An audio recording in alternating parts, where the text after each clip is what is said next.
Good afternoon all of you. Welcome to Anjan TV1 news. భారీ ఘనంగా జాప్ ఆవిర్భావ దినోత్సవ కార్యక్రమము.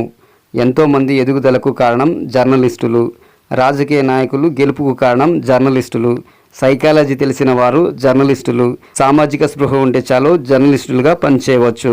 జర్నలిస్టులే పబ్లిక్ లీడర్లు. అందరి కోసం మనం. ఆంధ్రప్రదేశ్ విజయవాడ నందు భారీ ఘనంగా జాప్ 32వ ఆవిర్భావ దినోత్సవ కార్యక్రమము నిర్వహించడం జరిగింది. ఈ నేపథ్యంలో సమాజంలో రాజకీయ నాయకులు, అధికారులు మరియు ఎంతోమంది పెరుగుదలకు కారణమైన వారే జర్నలిస్టులని, సామాజిక స్పృహతో పాటు పబ్లిక్లో జర్నలిస్టులు లీడర్లని తెలుపుతూ అందరి కోసం మనం, మనం కోసం అందరనే నినాదంతో ముందుకు వెళుతున్న జర్నలిస్టులకు ప్రత్యేకంగా అభినందనలు తెలుపుతున్నామని Telugu Desam party Swachh Andhra Pradesh corporation chairman Pattabhiram, Janasena party అధికార ప్రతినిధి న్యాయవాది రజని, బీజేపీ 20 సూత్రాల పథకం చైర్మన్ లంక దినకర్ తెలియజేశారు. ఈ తరుణంలో 32వ జాప్ ఆవిర్భావ దినోత్సవం సందర్భంగా సౌతర్నే గ్రౌండ్ హోటల్లో జాప్ వ్యవస్థాపక అధ్యక్షులు ఉప్పల్ లక్ష్మణ్ అధ్యక్షతన రాష్ట్ర అధ్యక్షులు రవితేజ, కార్యదర్శి సూర్యనారాయణ రెడ్డి, రాష్ట్ర ఉపాధ్యక్షులు రామచంద్రారెడ్డి, సత్యనారాయణ ఆధ్వర్యంలో ఏర్పాటు చేసిన సమావేశానికి ముఖ్య అతిథులుగా విచ్చేసిన Swachh Andhra Pradesh corporation chairman Pattabhi, Janasena party అధికార ప్రతినిధి న్యాయవాది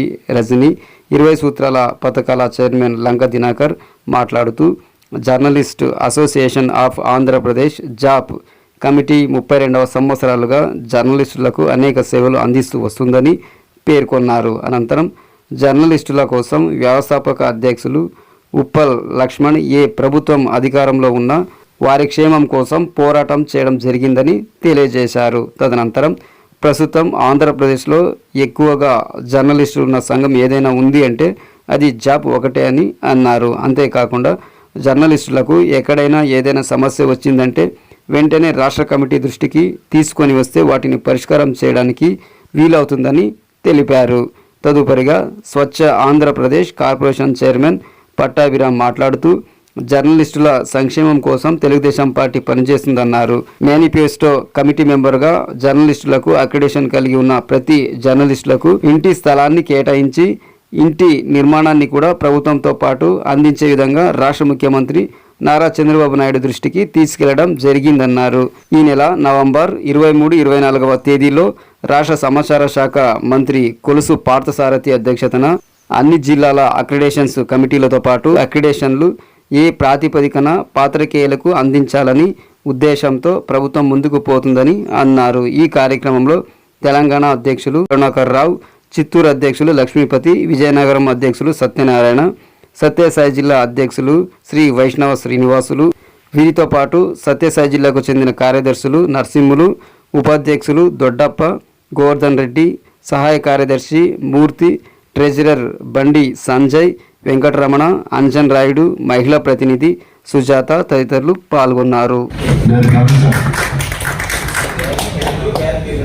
అంటే అలాంటి స్థితి నుంచి ఇప్పుడున్నటువంటి ప్రభుత్వం కానీ కుటుంబ ప్రభుత్వం కానీ వీళ్ళందరూ దృష్టికి మన పెద్దలు అలాగే మేడం గారు వచ్చారు, ఇందాక మాస్టర్ గారు సార్ దగ్గర గారు వచ్చారు, మన లక్ష్మణ్ సార్ గారు ఆధ్వర్యంలో రాబోయే రోజుల్లో అంటే మీకు తెలుసో లేదో మరి ఒక 2 నిమిషాలు చెప్తాను.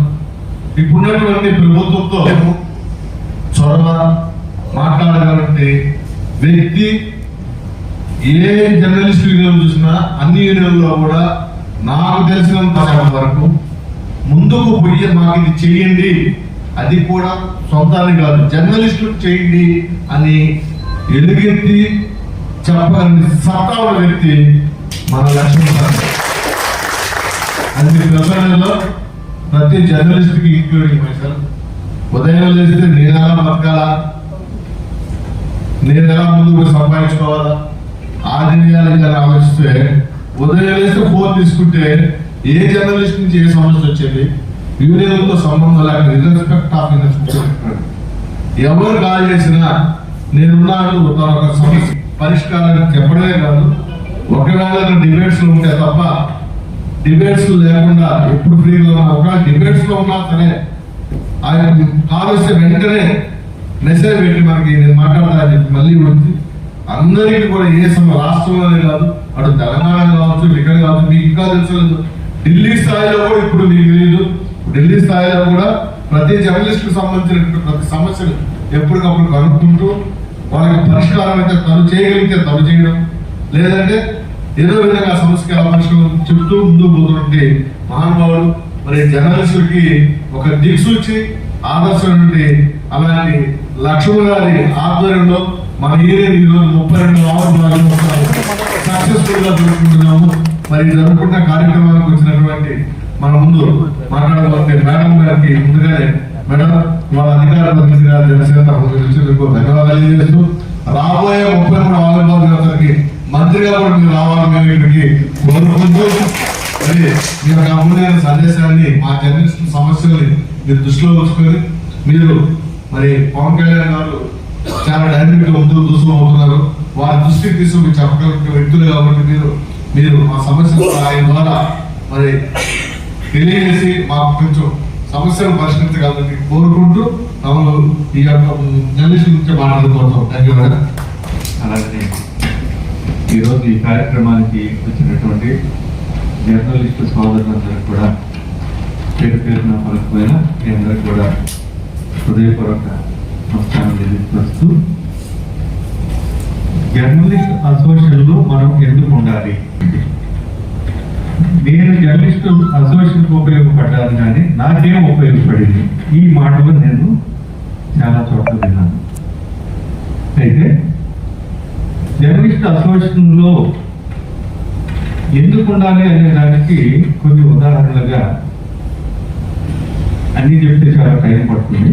ఈ మధ్య కాలంలో వైఎస్ఆర్సీపీ గవర్నమెంట్ చివరిలో ఎలక్షన్ అయిపోయిన తర్వాత నర్సరావుపేటలో ఒక జర్నలిస్ట్ పైన కేసు పెట్టడం జరిగింది.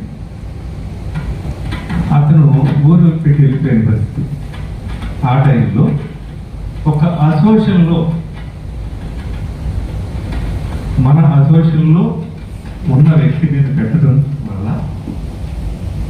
కడప నుండి సూర్యనారాయణ రెడ్డి గారు, నెల్లూరు నుండి సారు, హైదరాబాద్ నుండి ఉపా లక్ష్మణ్ గారు, వీళ్ళందరి యొక్క ఆధ్వర్యంలో సూర్యనారాయణ రెడ్డి గారు నర్సరావుపేట వస్తే ఉదయం మేము 10:30కి ఎస్పీ ఆఫీస్కి వెళ్తే ఆ రోజు ఎస్పీ గారు, ఐజీ గారు వీళ్ళందరూ కూడా ఉండి రాత్రి 10:30కి మాకు ఇంటర్వ్యూ ఇచ్చారండి. రాత్రి 10:30కి ఐజీ గారు, సూర్యనారాయణ రెడ్డి గారు, మేము అందరం అక్కడ కూర్చుంటే లలిత మేడం గారు రాత్రి 10:30కి, ఆ రోజు ఇంకా ఎల్లుండి కౌంటింగ్ చాలా బిజీగా ఉన్నారు, అయినా మేము మొండి చేసుకుని కూర్చుంటే మీరు ఎప్పుడు వచ్చారండి? అసలు ఎట్లా ఉందంటే పోలీసుల హడావుడి, అక్కడ కూర్చుంటే పక్కగా పంపించి డోర్లు వేస్తున్నారు మమ్మల్ని కనపడనీయకుండా. మేము ఐజీ గారితో ఒకటే చెప్పి, ఏమండి అసలు ఇంత భయంగా మిమ్మల్ని చూస్తే మేమేంటో ఒక ఇదైపోవటం, వీళ్ళు ఒడిగిపోవటం, అది పెద్ద డ్రామా నడుస్తుందండి.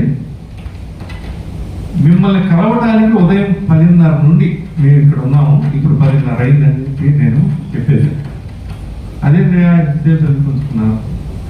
మా సమస్య, మా జర్నలిస్టు మీద కేసు పెట్టారు. ఈ కేసు మీరు ఒకసారి పరిశీలించండి. మా జర్నలిస్ట్ చేతిలో కర్రలు, కత్తులు కానీ రాళ్ళు కానీ ఉంటే ఓకే, మిమ్మల్ని మేము వచ్చి అడిగేవాళ్ళం సార్, మీ వీడియోలు మొత్తం తెప్పించుకోండి. ఒక ఎమ్మెల్యే గారు చెప్పాడు, ఆయనకు వ్యతిరేకంగా వార్తలు రాశారు, జరుగుతున్న అన్యాయం మీద వార్తలు రాశారు అని చెప్పినందుకు, వార్తలు ప్రచారం చేసినందుకు అతని మీద కేసు పెట్టడం జరిగిందండి. మీరు విచారించి చేయండి అంటే, నేను ఎలక్షన్ లోపు అంటే ఈ రోజు ఇచ్చాము, ఎల్లుండి కౌంటింగ్ లోపు నేను దాన్ని ఈరోజు తెప్పించుకొని సిఐ ఎవరని చెప్పి ఆయన పేరుతో సహా ఆయన తీసుకొని ఎస్పీ గారు లేడీ అడుగుతున్నామా ఆమె వెంటనే స్పందించి ఆ కేసుని తీసేయడం జరిగింది. ఇది జర్నలిస్టుల యొక్క ఐకమత్యం. ఇదే జర్నలిస్ట్ కాకుండా యూనియన్లో లేకుండా అతని పక్కన ఎంతమంది జర్నలిస్టులు వెళ్తారు. ఆ రోజు నర్సరావుపేటలో ఆల్మోస్ట్ గా ఒక ఉన్నటువంటి 70 మందిలో సగం మంది ఎస్పీ ఆఫీస్ దగ్గర, కలెక్టర్ ఆఫీసులో ఉన్నాం.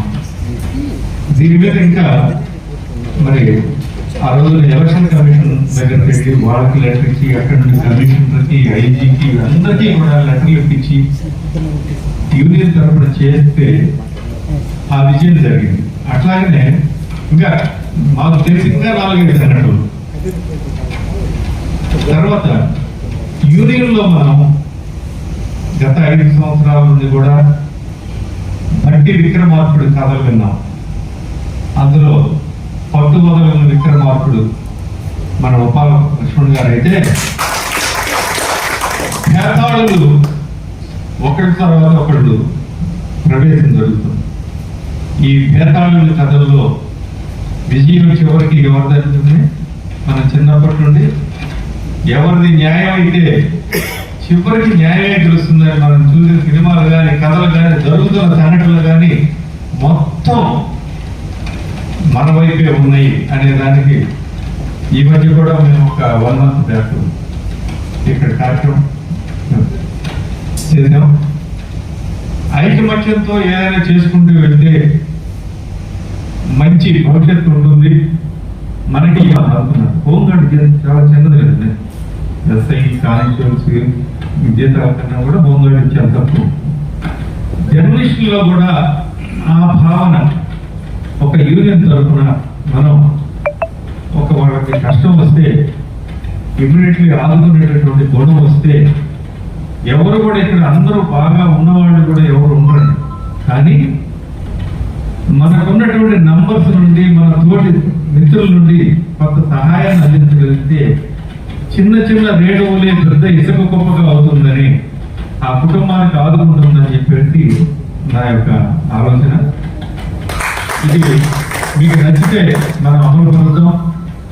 ఎవరికైనా ఒక కుటుంబంలో ఏదైనా జరిగితే ఇమ్మీడియట్లీ వాళ్ళు కనుక పేదవాళ్ళు వాళ్ళకి జరుగుబాటు లేదంటే ఇమ్మీడియట్లీ 100 రూపాయలు 50 రూపాయలు ఇమ్మీడియట్లీ ఆ కుటుంబాన్ని పంపించి ఏర్పాటు చేస్తే అది పెద్ద అవసరానికి వాళ్ళ కుటుంబానికి ఆదుకం జరుగుతుందని చెప్పేసి నా విన్నపం. ఇందులో ఏదైనా నేను తప్పు మాట్లాడుతుంటే క్షమించండి. Thank you. ఈ అవకాశాన్ని ఇచ్చినటువంటి పెద్దలందరికీ కూడా నేను మరి ధన్యవాదాలు చెప్పుకుంటూ సెలవు తీసుకుంటున్నాను. ఉపలక్ష్మి గారు పేరు పేరు అన్ని పేర్లు నాకు గుర్తులేవండి. సత్యనారాయణ గారి పేరు మాత్రం అలాగా అర్థపడింది. సరే, ఇక్కడ ఎంత అభిమానం అంటే ఈ జర్నలిజం ప్రొఫెషన్ అంటే మీ అందరికీ తెలుసు. తెలంగాణలో దిశ ఎన్కౌంటర్ కేసు చేసినప్పుడు అడుగు అడుగునా సహకరించింది. నేను బ్రతికున్నానంటే కూడా కారణమైన వ్యక్తులు జర్నలిస్టులు. అన్ని రకాలుగా ఆ కుటుంబం మంచి వాళ్ళు, పాపం వాళ్ళకి అసలు ఏమీ తెలియదండి, అన్యాయంగా వాళ్ళని పనిచేశారండి అన్న మాటలు ఒక రాజకీయ నాయకులు చెప్పలేరు, ఒక పోలీస్ ఆఫీసర్లు చెప్పలేరు, ఒక జర్నలిస్ట్ సోదరులు చెప్పారు. ఎందుకంటే చాలా దగ్గరగా సమస్యలు తెలుసుకున్న వాళ్ళు, ఆ కుటుంబాల పరిస్థితి చూసిన వాళ్ళ జీవితంలో వాళ్ళు ఎదగకపోవచ్చు. ఎంతో మంది ఎదుగుదలకి కారణం వాళ్ళే. ఒక పనికి మానవుడు కూడా రాజకీయ నాయకుడు అయ్యాడంటే అతని గురించి గొప్పగా రాసి, అతను చేసిన పనులు, తన కుటుంబ పరిస్థితి రాసి అతని గురించి జనాలకు చెప్పిన వ్యక్తులు ఈ జర్నలిస్టులు. అంటే నిచ్చెన లాంటి వారు మీరు. మరి మీరు ఎప్పుడు నిచ్చెనలాగే ఉండిపోతారు. ఎంతో మంది మీ నుండి పైకి వెళ్ళిపోతున్నారు. ఇందాక సార్ చెప్పినట్టుగా మళ్ళీ ఒక మంత్రి పదవితో రావాలన్నారు. ఇవన్నీ కూడా ఒక సాధారణ మహిళ గృహిణిని ఆ స్థాయిలో కూర్చోబెట్టింది మీడియా మిత్రులు, జర్నలిస్టు సోదరులు. అంటే వాళ్ళ రుణం ఎలా తీర్చుకోవాలో నాకు అర్థం కాలేదు. అసలు సజ్జనార్ గారు రేపు ఇక్కడికి వచ్చేస్తారు. మేడం గారు రేపు ఇక్కడికి వెళ్ళకండి, అక్కడ వాళ్ళు ఉంటారు, వాళ్ళ టీం మిమ్మల్ని గుర్తుపట్టేస్తారు, మీరు ఎటు వెళ్ళిపోండి అంటూ అక్కడ ఉన్న ప్రతి మీడియా మిత్రులు నాకు సహకరిస్తుంటే నా గురించి మీకు ఎందుకంత ఇది, నేనేమన్నా మీ చుట్టం కాదు కదా మేడం, మీరనే కాదు రాష్ట్ర ప్రజలు ప్రతి ఒక్కరిని ఇలాగే చూస్తాం. అది మేము నేర్చుకున్న విద్యలో మాకండి మేడం. మీరు అటువంటి అమాయకుల గురించి పోరాడుతూ ఒక ఆడబిడ్డగా రాబో కష్టాన్ని, ప్రాణ త్యాగాన్ని మీరు ధైర్యంగా నిలబడితే మీ వెనకాల ఒక వెన్నుముకలా మేము నిలబడలేమా? మీ గెలుపు కారణం మేము ఉంటాం, మీరు ఎలా మేము చూసుకుంటాము. అప్పట్లో ప్రజలందరూ అండి ఒక ఆడబిడ్డకి అన్యాయం జరుగుతుంటే సిగ్గు లేకుండా మాట్లాడుతుంది, చంపేసిన వాళ్ళ గురించి మాట్లాడుతుంది, అదే చనిపోయిన వాళ్ళు మరణ చేసిన వాళ్ళు వాళ్ళు అని ప్రజలమ్మి అదినా ఇది కాదు, ఆ అమ్మాయి కరెక్ట్ అని నమ్మిన వాళ్ళు నా జర్నలిస్టు సోదరులు. మీ వెనకాల మేము ఉంటాం తల్లి, పాపం వాళ్ళ అమ్మాయిలు మట్టి పని చేసుకునే వాళ్ళు లారీ పని చేసుకున్నాడు, వాళ్ళని ఇరికించి పడేశారమ్మా అని జడ్జి తెలుసుకునే నిజాన్ని, లాయర్లు 10 సంవత్సరాలు వాదించే నిజాన్ని నా జర్నలిస్టు సోదరులు ఒక్క తృణప్రాయంగా చెప్పేశారు. ఎలా అంటే అంత సామాజిక స్పృహ ఉంటుంది, సైకాలజీ వాళ్ళకి తెలిసినట్టు ఎవరికి తెలియదు. అంత గొప్పగా వాళ్ళకి సహాయం చెయ్యండి అని నన్ను అర్థించారంటే ఏదో గొప్పతనం ఉందబ్బా చదువులో అని. నేను LLB చేశాను, MSc సైకాలజీ చేశాను, LLM ఇంటర్నేషనల్ మొన్న ఆంధ్ర యూనివర్సిటీలో చేశాను. నా జర్నలిస్టు సోదరుల కోసం నాగార్జున యూనివర్సిటీలో MA జర్నలిజం కంప్లీట్ చేశానండి. లక్ష్మణ్ గారు మీకోసం ఎంతో పోరాడుతున్నారు. ఆయన తర్వాత ఆ పదవి నాకు వస్తే చాలు, ఏ మంత్రి పదవి అక్కర్లేదు, ఆ జర్నలిస్టు సోదరుల గురించి నేను అంత పోరాడాలి, లక్ష్మణ్ గారు అంత గొప్ప పేరు తెచ్చుకోవాలి అనే ఆత్మత ఉంటది, కానీ ఒక మంత్రి అవ్వాలా ఇంకొకటి అవ్వాలనే ఆలోచన ఎప్పుడూ ఉండదండి. నా ప్రాణాన్ని కాపాడిన ఆ జర్నలిస్టు సోదర కుటుంబాలకి నేనేం చేయాలి అనేది జీవితాంతం నా బాధ్యత, తీర్చుకోలేని రుణం. అది ఎప్పటికీ గుర్తుండిపోతుంది. ఎందుకంటే నేను ఫ్లైట్ ఎక్కేటప్పుడు వద్దు మేడం, ఎయిర్పోర్ట్ లో మొత్తం వాళ్ళే ఉన్నారు, టికెట్ కొనేసిస్తున్నాను సార్, లేదు లేదు మీరు ట్రైన్కి వెళ్ళిపోండి, అక్కడ ఎవరు లేదు, మీరు ట్రైన్కి వెళ్ళిపోండి, నేను తిప్పుతానని ఒక జర్నలిస్టు సోదరుడు తన బండి మీద నన్ను ట్రైన్ ఎక్కించుకొని ట్రైన్ ఎక్కే వరకు ఉండి 2వ ప్లాట్ఫామ్ వరకు నా కోసం వెయిట్ చేసి ఎక్కించి పంపించాడు. అప్పుడు ఎయిర్పోర్ట్ నిండా సజ్జనార్ గారి సంస్థాన బాధువులు ఉన్నారు. అప్పుడు కనుక నేను అక్కడికి వెళ్ళిపోయి ఉంటే నన్ను ఫ్లైట్ ఎక్కడి నుంచి ఉండేవాళ్ళు కాదు. విచారణ కోసం తీసుకెళ్తున్నాం అంటే సుప్రీంకోర్టులో నేను అటెండ్ అయి ఉండేదని కాదు. సో అడుగడుగును నాకు సహకరించి నా గెలుపుకు కారణమైన వాడు జీవితాంతం నేను మర్చిపోలేదు. మీరు చెప్పినా చెప్పకపోయినా నేను కూడా జర్నలిజం వృత్తిలో ఎంచుకుంటాను కాబట్టి చనిపోయే చివరిలో చేయాల్సిన పనులని ముందుగానే చేసేవాళ్ళు జర్నలిస్ట్ సోదరులు. ఇప్పుడు కూడా చాలా చిన్న వాళ్ళు ఉంటుంటే వీళ్ళకి పెళ్లిళ్ళు ఎలా అవుతాయా అనుకుంటూ ఉన్నానండి. ఎందుకంటే జర్నలిస్ట్ కి పెళ్లి కావాలంటే ఆలోచిస్తారు కదా, ఈ ఎప్పుడు ఉంటారో ఎప్పుడు పోతారో, నెలాఖరి జీతం వస్తుందో రాదో, ఎందుకు ఆ ఎమ్మెల్యేకి ఎదురుపోతాడు మీ ఆయన అవసరమా అంటూ పాపం ఆ పిల్లనిచ్చిన వాళ్ళు అడుగుతారు.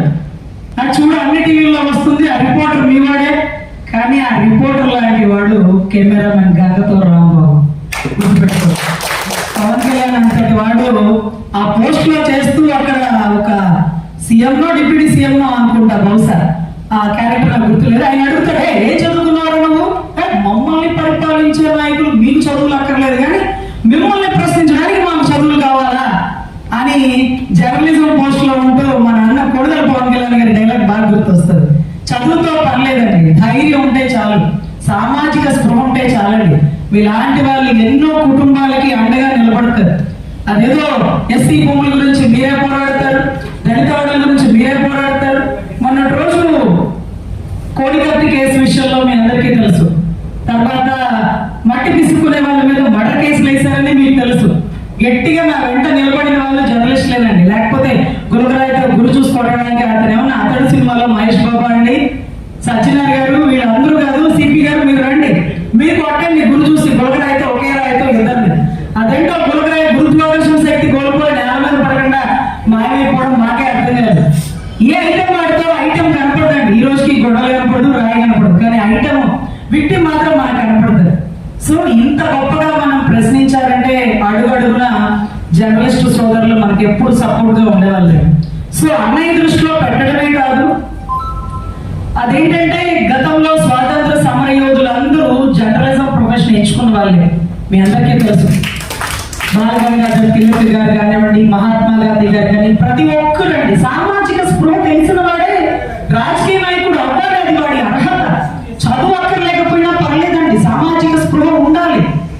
అరే నీకు అవుతున్న బాధ ఏంటో తెలియనప్పుడు, కష్టంలోంచి నువ్వు బయటికి రానప్పుడు నువ్వే రాజకీయ నాయకుడు అవుతూ ఏసీ కారు నుంచి 2 నిమిషాలు బయటకు వచ్చి ఏదో ఓపెనింగ్ రిబ్బన్ కట్ చేసి ఫోటో దిగి మళ్ళీ ఏసీ కంటెంట్ లేకపోతే నా వల్ల కట్టలేదు లోపల కూర్చునేవాడు నాయకుడు. ప్రాణాలకు తెగించి ఇంట్లోంచి బయటికి వెళ్ళడమే భార్యకు తెలుస్తుందండి, తల్లికి గారు వచ్చేది ఎన్నింటికో తెలియదు. వర్షం వల్ల కుప్ప కూలిపోయి ఇళ్ళు పడిపోయి నీళ్ళలో ఉండిపోయింది విజయవాడ అంటే ఎవరు ఎక్కడున్నారో నాకు తెలియదండి. రాజకీయ నాయకులు గంట వస్తారో 2 గంటలో నాకు తెలియదండి. జర్నలిస్టు సోదరులు మాత్రం ఏ ప్రాణం పోతుందా, ఏ వ్యక్తికి ఇబ్బంది అవుతుందా. కాబట్టి ఆల్రెడీ జర్నలిజం చదువు అయిపోయింది కాబట్టి ఉప్పల్ లక్ష్మణ్ గారి వెనకాల ఒక జూనియర్ గా జాయిన్ అయిపోతారు. మీ గురించి పోరాడుతున్న మా జర్నలిస్ట్ కి మీరు ఏం చేస్తారు? మా జర్నలిస్టు సోదరుల మీద ఎందుకు కేసులు పెడుతున్నారు? ఆ కుటుంబాలకు ఎవరు సమాధానం చెప్పాలి? పోతే లెక్క జమ ఉందండి. ఒక ఎమ్మెల్యే పైన, ఒక గవర్నమెంట్ ఎంప్లాయ్ పైన, ఒక వ్యవసాయదారుడి పైన గుర్తింపు ఉంది, కానీ ఎంతమంది జర్నలిస్టులు ఏ కారణాల వల్ల చనిపోయినా ఆ కుటుంబానికి ఉద్యోగ భద్రత లేదు, ఆర్థిక సహాయం లేదు. మరి ఎందుకు గుర్తించుకున్నారంటే సామాజిక స్పృహ గల వ్యక్తి జర్నలిస్ట్ అండి. ఆ భార్య, ఆ కుటుంబం ధైర్యంగా చెప్పుకోవాలి, నా తండ్రి ఒక జర్నలిస్ట్ అండి, ఆ టైంలో గొప్పగా పోరాడాడండి. ఒక్కటి చెప్పుకోండి, మీ నాన్నగారు ఏమి సంపాదించకపోయినా పర్లేదు, నా భర్త చెప్పిన మాట వినడండి, జనాల కోసమే పోరాడతాడండి, ఏంటో నాకు సంపాదన మీద ఆశ లేదండి, సామాజిక స్పృహ ఎక్కువ అండి అంటూ మీ భార్యల్ని కూడా చెప్పుకోమనండి. ఎందుకంటే అందరిలో మనం కాదు, అందరితో మనం కాదు, అందరి కోసం మనం నించిన వాడే అప్పట్లో స్వాతంత్ర సమయ యోధులు, ఇప్పట్లో మన జర్నలిస్టులు. అందులో కళ్యాణ్ గారు ఎక్కువ ప్రాధాన్యత ఇస్తూ మొన్న మా జర్నలిస్ట్ కూడా మీ అందరికీ తెలుసు, గిడుగు హరిప్రసాద్ గారు, ఆయన కూడా జర్నలిస్ట్ కి సామాజిక స్పృహ ఎక్కువ ఉంటుంది కాబట్టి వారిని పక్కన పెట్టుకొని వారిని నమ్మి వారికి ప్రాధాన్యత కలిగిన పోస్ట్ ఇచ్చారు. ఏ డబ్బులు ఇచ్చారనో, ఏ పొలిటికల్ బ్యాక్గ్రౌండ్ ఉందనో కాదండి, ఒక జర్నలిస్ట్ అనే ఒకే ఒక్క కారణం, వాళ్ళు నమ్మిన వాటిలో నమ్మకానికి చిహ్నాలుగా మిగిలే వాళ్ళని నా అన్న గట్టిగా నమ్మాడు కాబట్టి అంత కాంపిటేటివ్ ఉన్న పరిస్థితుల్లో కూడా ఎమ్మెల్సీ ఒక జర్నలిస్ట్ ఇవ్వగలిగారు. సో ఖచ్చితంగా ఆయనకు ఒక నమ్మకం ఉంది, ఒక ప్రాధాన్యత. పోను రాజకీయాల్లో తప్పమ్మా, కరెక్ట్ కాదు, రాజకీయ నాయకులు వేరు, జర్నలిస్టులు వేరు, వాడి నిజాయితీ గల వ్యక్తులు నేను ఖచ్చితంగా నమ్ముతున్నానంటూ అన్న మనస్ఫూర్తిగా చెప్పగలను. ఈ రోజు ఒక గొప్ప స్థాయికి వెళ్ళిన, ఢిల్లీ స్థాయిలో కేసులు వాదించగలిగిన మీ కోరిక ఏంటి అని కళ్యాణ్ గారు అడిగితే నేను ఒకటే చెప్పాను, పోయేటప్పుడు ఒక విగ్రహం కట్టండి సార్, చరిత్రలో మిగిలిపోతాము, అంతకు మించి మేమేమిస్తాం సార్ అంటే ఏ ఎమ్మెల్సీ, ఎమ్మెల్యే, ఎంపీ అడుగుతుందేమో అనుకుంటారు. పార్టీలో చేరేటప్పుడే నేను చెప్పాను, రాజకీయం అంటే నాకు ఇంట్రెస్ట్ లేదు సార్, కొన్ని బౌండరీస్, రూల్స్ ఉంటాయి, అవి దాటి పనిచేయాలని నా కోరిక. అంటే కాదు, ఈ కష్టకాలంలో పార్టీకి అందరూ అండగా నిలబడాలి, తర్వాత నీ ఇష్టం, ముందు రెండమ్మ రాజకీయంలోకి అడిగారు. ఆ సమయం, సందర్భం నాకు బాగా గుర్తుందండి. సజ్జనర్ గారి కేసు గురించి మాట్లాడారు, ఆయన వ్యక్తిగత విషయాలు మాట్లాడారు, ఆయన ఎదుర్కొన్న సమస్యల గురించి మాట్లాడాడు. ఆయన 40 నిమిషాలు నాతో మాట్లాడాడంటే మీరు ఆలోచించండి, ఒక్క ఫోటో కూడా చిక్కని వ్యక్తి అంత టైం కేటాయించాడంటే మనం సాధించిన ఘనత. సజ్జనర్ గారి కేసు విషయంలో, దిశ కేసు విషయంలో ఏదైతే ఆ గెలుపు అనేది దానికి కారణం అండి. కానీ గెలవడానికి కారణం ఎవరండి? జర్నలిస్టులే. సో అడుగడుగునా ఆ విశ్వాసం అనేది నేను ఇప్పటికీ చూపిస్తానండి. ఈ రోజు అవకాశం వచ్చిన ఉపలక్ష్మణ్ గారు నిన్న నైట్ అడిగారు, ఇంతలో మీటింగ్ రమ్మన్నారు, ఏ మీటింగ్ అని.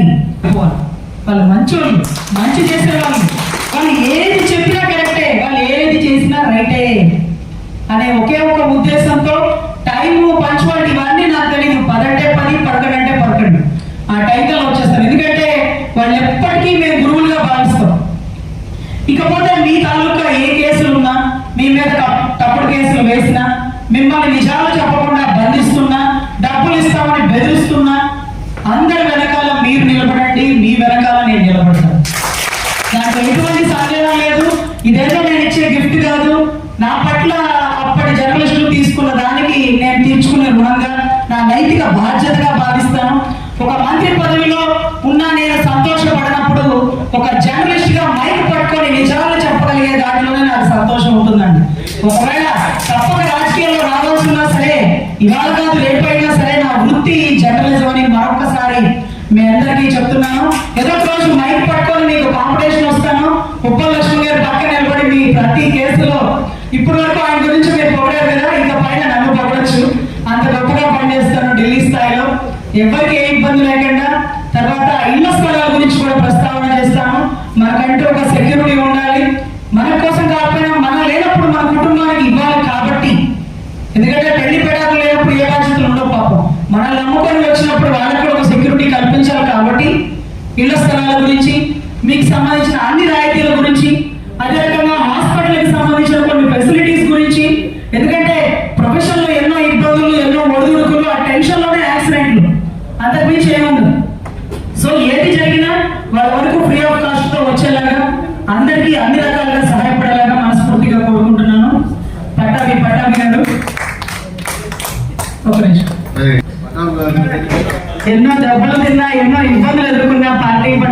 చిత్తశుద్ధిగా నిలబడి ఒక మంచి స్థాయిలో ఉన్నాడు. ఇంకా రానున్న కాలంలో ఇంకా గొప్ప స్థాయికి రావాలని కోరుకుంటూ నాకు ఈ అవకాశం ఇచ్చినటువంటి జర్నలిస్ట్ మిత్రులకి ఖచ్చితంగా మీ పట్ల చిత్తశుద్ధిగా నిలబడతాను.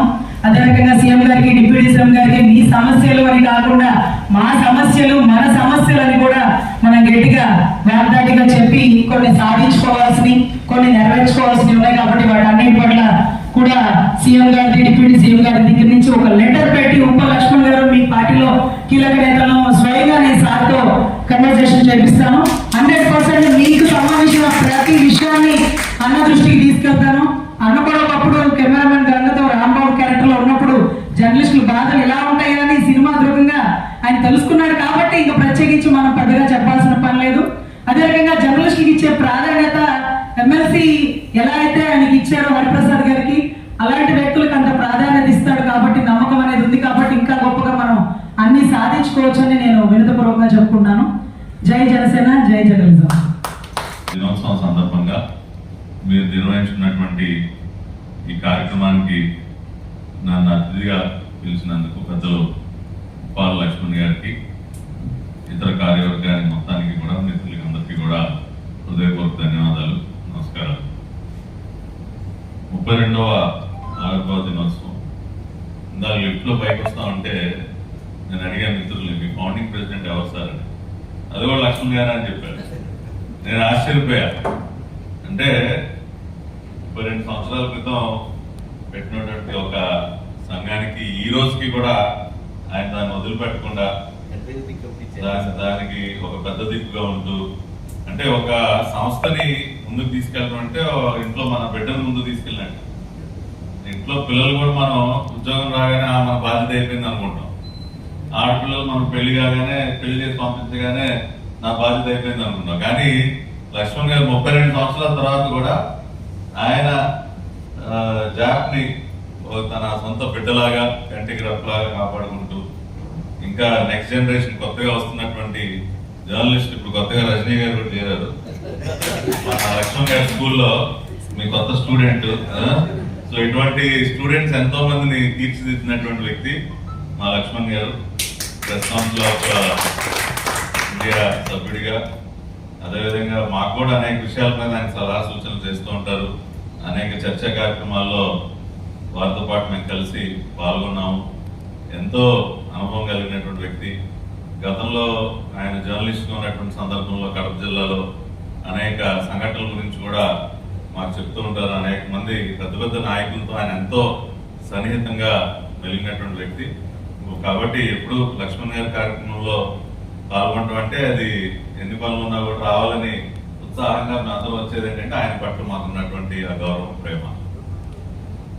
ఇక ఇలాగ మిత్రులు మాట్లాడుతూ కొన్ని విన్నపాలు చేశారు.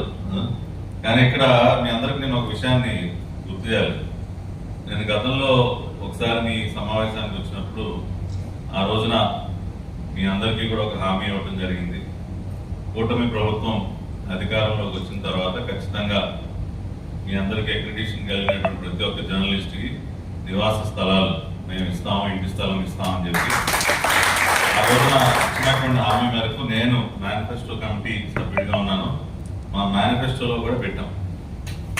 అందరూ కూడా చూస్తూ ఉంటారు, అక్రిడిటేషన్ కలిగిన ప్రతి జర్నలిస్టుకు ఉచిత నివాస స్థలం. సో దీన్ని ఖచ్చితంగా అమలు చేస్తాం. మేనిఫెస్టోలో ఉన్నటువంటి ప్రతి ఒక్క హామీని నెరవేర్చే దిశగానే ఈ ప్రభుత్వం అడుగులు ముందుకు వేస్తూ ఉంది. కాబట్టి ఇచ్చిన మాట ప్రకారం అతి త్వరలోనే మీ అందరికీ ఇళ్ల స్థలాలు కేటాయించే కార్యక్రమం గౌరవ ముఖ్యమంత్రి వర్యులు నారా చంద్రబాబు నాయుడు గారు, ఉప ముఖ్యమంత్రి వర్యులు పవన్ కళ్యాణ్ గారి చేతుల మీదుగా ఆ కార్యక్రమాన్ని అతి త్వరలో అమలు చేసే విధంగా మా ప్రయత్నం మేము చేస్తాం. అదేవిధంగా ఇప్పుడు ఏదైతే ఒక ప్రపోజల్ మా ముందు పెట్టారో దాని మీద ఇంకా చాలా స్టడీ చేయాల్సిన అవసరం ఉంది. కాబట్టి ఇప్పుడే నేను ఈ వేదిక మీద నేను హామీ అయితే ఇవ్వలేను, కానీ ఖచ్చితంగా దాన్ని పరిశీలిస్తాం. ఎందుకంటే ఒకసారి మనం ఒక మాట ఇచ్చిన తర్వాత అది నిలబెట్టుకోవాలి. ఊహే ఇంకా దాన్ని మనం వెనకడు వేసే పరిస్థితి ఉండకూడదు. కాబట్టి ప్రతిపాదన ఇచ్చారు, దాన్ని అధ్యయనం చేసి ఏ రకంగా మనం దాన్ని అమలు చేయొచ్చు, దాని సాధ్యాసాధ్యాలు ఏంటో అన్ని చూసి తర్వాత మళ్ళీ ఒకసారి మనం కలిసినప్పుడు దానిపైన కూడా మాట్లాడటం జరుగుతుంది. ఇదేమైనా సంతోషం, 32 సంవత్సరాలు ఈ సంఘాన్ని ముందుకు నడిపిస్తూ విలువలతో, ఇవాళ నేను పేర్లు అనవసరంగా చాలా సంఘాలు ఉన్నాయి ఇవాళ, కానీ ఆ సంఘాల యొక్క పనితీరు, వారి వ్యవహార శైలి మనం చూసాం.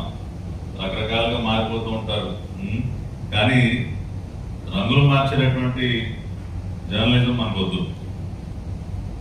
ఇప్పుడు ఎవరు అధికారంలో ఉన్నా ప్రజల పక్షాన్ని నిలబడుతూ ప్రభుత్వానికి ప్రజా సమస్యలను చేరవేస్తూ మంచి పని చేస్తే అభినందించడం, ఏదైనా తప్పు జరుగుతుంటే దాన్ని నిర్మాణాత్మకంగా విమర్శ కూడా చేయడం అనేది అదే నిజమైనటువంటి జర్నలిజం. ఊరికనే భజన చేసే జర్నలిస్టులు వాళ్ళపైన మాకేమంత గౌరవం ఉండదు. కాబట్టి మంచిని మంచిగా, చెడుని చెడుగా, నిర్మోహాటంగా, నిష్పక్షపాతంగా వ్యవహరించేటటువంటి జర్నలిస్టులు అంటే మాకు అపారమైనటువంటి గౌరవం ఉంటుంది. ఇవాళ మేము అధికారంలో ఉన్నా సరే మీరు ఎక్కడైనా మీ దృష్టికి ఏ అంశం వచ్చినా కూడా మీరు ఖచ్చితంగా దాన్ని ప్రభుత్వం దృష్టికి తీసుకురండి. కొన్ని మీడియా సంస్థలాగా లేనిపోని కల్పించి రాయక్కర్లేదు. ఉన్నది ఉన్నట్టు, ఇదిగో ఈ పలానా ఊర్లో, పలానా గ్రామంలో, లేదా పలానా చోట, పలానా వర్గానికి ఈ సమస్య ఉంది, దీన్ని ఈ రకంగా పరిష్కరిస్తే బాగుంటుంది. మీ ఎడిటోరియల్స్ రూపంగా కానీ, వార్త రూపంగా కానీ ఖచ్చితంగా అవన్నీ మీరు ప్రభుత్వ దృష్టికి తీసుకురావచ్చు. ఇవాళ మన రథసారథులు ఇద్దరు కూడా అన్నీ కూడా చదివి ప్రతిరోజు చంద్రబాబు నాయుడు గారు అన్ని పేపర్లు చదువుతారు. పవన్ కళ్యాణ్ గారు కూడా పుస్తక పఠనం అన్న, ఈ పేపర్ రీడింగ్ అంతా కూడా ఆయనకు చాలా ఇష్టమైనటువంటి మన, ఆయన కూడా పొద్దున్నే అదే కార్యక్రమంలో ఉంటారు. కాబట్టి మీరు అటువంటివి ఏవి ప్రభుత్వం దృష్టికి తీసుకొచ్చినా ప్రభుత్వ పెద్దలు ఖచ్చితంగా స్పందిస్తారు. లేకపోతే మేమందరం అధికార ప్రతినిధులు, ఇవాళ మేము చైర్మన్లుగా ఉన్నా లేదా వేరే పదవుల్లో ఎక్కడున్నా, మా primary job as party spokes person ఇదైతే మేము వదిలిపెట్టేది ఉండదు. జాతీయ అధికార ప్రతినిధిగా నేను, రజనీ గారు జనసేన పార్టీ తరఫున, కాబట్టి మేము ఎప్పుడు మీకు అందుబాటులో ఉంటాం. ఖచ్చితంగా ఆ రకంగా ప్రజలకి మంచి జరిగే విధంగా మనం కార్యక్రమాలు చేపడదాం. మీరు కూడా దానిలో భాగస్వాములు అవ్వాలని నేను కోరుకుంటున్నాను. అదేవిధంగా చంద్రబాబు నాయుడు గారు నాకు అప్పచెప్పినటువంటి కొత్త బాధ్యత, స్వచ్ఛ ఆంధ్రప్రదేశ్ కార్పొరేషన్కి చైర్మన్గా నియమించడం.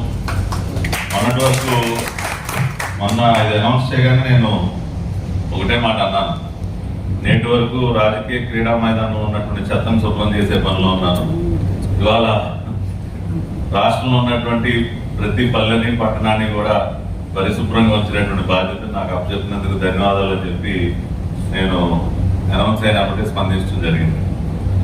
సో ఆ కార్యక్రమానికి మీ అందరి సహకారం కూడా చాలా అవసరం. ఇవాళ రాష్ట్ర వ్యాప్తంగా మననే చంద్రబాబు నాయుడు గారు ప్రజల దృష్టికి తీసుకొచ్చారు. 85 లక్షల టన్నుల చెత్తను వదిలేసింది గత ప్రభుత్వం. చెత్త మీద పన్నేసినటువంటి ప్రభుత్వం 85 లక్షల టన్నుల చెత్తని మన నెత్తిన పడేసి వెళ్ళిపోయింది. అంటే వీళ్ళు దేనికోసం వసూలు చేశారు డబ్బులు? చెత్త మీద పన్నేసినప్పుడు ఆ చెత్తను సరిగ్గా డిస్పోజ్ చేయాలి కదా. అంటే డబ్బులు మాత్రం గుంజారు, పని మాత్రం చేయలేదు. కాబట్టి ముందు ఆ కార్యక్రమం చూడాలి. తిరుమల కొండ పైన 7.5 లక్షల టన్నుల చెత్త ఉందంట. బిఆర్ నాయుడు గారు చాలా బాధపడ్డారు. ఇదేంటి పట్టాభి, 7 కొండల పైన ఇంకో కొండ తయారు చేశారు ఇటు. ఇప్పుడు ఎంతో స్వచ్ఛంగా ఉండాల్సినటువంటి ప్రదేశం, ఆధ్యాత్మిక ప్రదేశంలో కూడా అంత చెత్తని, అంటే వాళ్ళకి ఏ మాత్రం కూడా శ్రద్ధ లేదు. అంటే ఆ శాంక్టిటీ, ఆ ప్రదేశానికి ఉన్నటువంటి శాంక్టిటీ గురించి కనీస ఆలోచన లేదు. ఎక్కడికక్కడ మొత్తం కూడా ఈ అపరిశుభ్ర వాతావరణాన్ని మనం వదిలిపెట్టి వెళ్ళారు. కాబట్టి దానిపైన పెద్ద ఎత్తున మా కార్పొరేషన్ తరఫున ప్రభుత్వం కూడా అనేక చర్యలు చేపడుతుంది. ప్రజలపైన భారం మోపకుండా ఈ కార్యక్రమాలన్నీ చేయాలి. దీనికి అవేర్నెస్ చాలా అవసరం. కాబట్టి దానికి మీ భాగస్వామ్యం కావాలి. ప్రజలలో ఈ కార్యక్రమాల పట్ల ఒక అవేర్నెస్ క్రియేట్ చేయాలంటే అది మీరే. మేము ఏది మాట్లాడినా మీరు దాని అక్షర రూపంలో ప్రజల వద్దకు చేరవేసేది మీరే. కాబట్టి మేము సాలిడ్ వేస్ట్ మేనేజ్మెంట్ కానివ్వండి, లిక్విడ్ వేస్ట్ మేనేజ్మెంట్ కానివ్వండి, వేస్ట్ ఎనర్జీ ప్లాంట్స్, శానిటేషన్, ఇవాళ వరల్డ్ టాయిలెట్ డే. ఇప్పుడు కలెక్టర్ గారు మేమందరం అధికారికంగా ఒక కార్యక్రమంలో పాల్గొని వస్తా ఉన్నాను నేను. ఇవాళ వరల్డ్ టాయిలెట్ డే 10వ తారీఖు వరకు, డిసెంబర్ 10 వరకు ఈ టాయిలెట్ సంబంధించి పెద్ద ఎత్తున క్యాంపెయిన్ జరుగుతూ ఉంది. ఇండివిజువల్ హౌస్ హోల్డ్ టాయిలెట్స్ ఇంకా కూడా మనం కొన్ని చోట్ల చేయాల్సిన అవసరం ఉంది. మోడల్ విలేజెస్ గా తీర్చిదిద్దుకోవాలి. కాబట్టి ఈ క్యాంపెయిన్ కూడా ఈ సహకారం అవసరం. కాబట్టి భవిష్యత్తులో నా కార్పొరేషన్ శానిటేషన్ సంబంధించి, ఈ వేస్ట్ మేనేజ్మెంట్ సంబంధించి, పరిశుభ్రత గురించి బ్రాండ్ అంబాసిడర్ కూడా మేము అపాయింట్ చేయబోతున్నాం, సెలబ్రిటీస్ కొంతమందిని. అదేవిధంగా స్వచ్ఛ సైనిక్ దళ్ అని ఒక సపరేట్ వింగ్ కూడా నేను క్రియేట్ చేయబోతా ఉన్నా, ముఖ్యమంత్రి గారి సలహాలు, ముఖ్యమంత్రి గారి సూచనలు తీసుకుని. సో ఇటువంటి అనేక ఆలోచనలు ఉన్నాయి. వాటన్నిటికీ మీ సలహా సూచనలు కావాలి, మీ ప్రోత్సాహం కావాలి, మీ యొక్క భాగస్వామ్యం కూడా కావాలని కోరుకుంటూ నన్ను ఈ కార్యక్రమానికి ఆహ్వానించి నన్ను గౌరవించినందుకు మరొకసారి పెద్దలందరికీ, లక్ష్మణ్ గారు, ఇతర పెద్దలందరికీ కూడా ధన్యవాదాలు తెలియజేసుకుంటూ, సోదరి రజనీ గారికి మరొకసారి శుభాకాంక్షలు. ఇప్పటి వరకు ఒక fire brand spokes person, lawyer, ఇవాళ నుంచి జర్నలిస్ట్, కాబట్టి జాబ్ మెంబరు. ఖచ్చితంగా అదే చెప్పాగా. సో అనేక multi talented personality. So Rajini గారు కూడా ఒక జర్నలిస్ట్ గా కూడా సక్సీడ్ అవ్వాలని మనస్ఫూర్తిగా కోరుకుంటూ సెలవు తీసుకుంటున్నాను. కొన్నింటికి పరిష్కారం వస్తుంది, కొన్నింటికి రావు. నేను ఎప్పటి నుంచో చెప్తున్నాను, ప్రొఫెషన్లోకి వచ్చినప్పటి నుంచి కూడా, అంటే యూనియన్ సమావేశాలలో ఇది పద్మవ్యూహం. మనం అభిమన్యులు లోపలికి తిరిగి వచ్చే నియమం అంతే. అందుకని అందులోకి ప్రవేశించకుండా ఉంటే మంచిది అని ఈ రోజు వరకు నా కుటుంబ సభ్యులను ఎవరిని కూడా నేను ఈ ప్రొఫెషన్లోకి తీసుకురాలేదు, రికమెండ్ చేయలేదు. మీ అందరూ కూడా చెప్తాను, కానీ మీరు అనుకొని వచ్చారు కాబట్టి ఇక చేసేది ఏం లేదు. నేను కూడా ఇది వదిలిపెట్టి వేరే దాంట్లోకి వెళ్ళలేదు కాబట్టి అదే అందుకని ఎగ్జాంపుల్ చెప్పాను అనమాట. అందుకని రాకముందు ఆలోచించుకోవాలి, వచ్చిన తర్వాత చెప్పాను కదా మన అభివృద్ధిలో అంతే, ఏం చేసేది జరిగిపోతుంది అంతే. ఇంకా అయితే ఏంటంటే ఇక్కడ మనము గత ప్రభుత్వం 5 సంవత్సరాల్లో ఏం జరిగిందో ఒక 2 నిమిషాలు చెప్పుకోవాల్సిన అవసరం. ఎందుకంటే ఈ ఆవిర్భావ దినోత్సవం మన యూనియన్ సంబంధించి నేను 43 సంవత్సరాలుగా ఈ ప్రొఫెషన్లో ఈనాటితో నా కెరీర్ స్టార్ట్ అయింది. అట్లానే ముఖ్యమంత్రులు ఎవరూ లేరు, వరుస కంటిన్యూగా. ది గ్రేట్ జగన్మోహన్ రెడ్డి తప్ప, ది గ్రేట్ జగన్మోహన్ రెడ్డి తప్ప. అంటే నేను పిలవలేదని కాదు, ఆయన నాకు అపాయింట్మెంట్. మన సన్నిహిత సంబంధాలని ఆయన తెలుసు. ఒకప్పుడు ఆయన చదువుకుంటూ ఒక పోలీస్ ఎస్ఐని కుర్చీకి కట్టేస్తే రాజశేఖర రెడ్డి గారిని బతికులాడి నా కొడుకుని ఎంటపడద్దు, చదువుకుంటున్నాడు, ఎస్పీ కేసు కట్టాలంటున్నాడు, నువ్వు చెప్తే కట్టడు, మళ్ళీ పత్ర వార్త రాయొద్దు అని చెప్పి రిక్వెస్ట్ చేసుకుంటే, చదువుకుంటున్నాడు స్టూడెంట్ కదా అని నేను ఆ రోజు వదిలేసిన కేసు కట్టలేదు. అయినా కూడా అతనికి విశ్వాసం లేదు. అతనికి తెలుసు ఆ విషయం, ఆ అబ్బాయికి తెలుసు. అప్పట్లో నన్ను కాపాడాడు. రాజశేఖర్ రెడ్డి చెప్పినా కూడా ఎస్పీ వినలేదు, ఉప్పల లక్ష్మణ్ చెప్తేనే నేను కేసు కట్టాలన్నాడు. ఫోన్ చేసి బతిమలాడాడు. అదే రాజశేఖర్ చెప్పి నాకు ఆ విషయం. అలాంటి పరిస్థితుల్లో అపాయింట్మెంట్ అడిగితే నాకు 5 ఏళ్లలో ఒకసారి కూడా ఇవ్వలేదు. మా అబ్బాయి పెళ్లికి ఇన్విటేషన్ ఇద్దామని పిలిస్తే కూడా ఇవ్వలేదు. చంద్రబాబు నాయుడు గారు మా 2 అమ్మాయిల పెళ్లికి వచ్చాడు.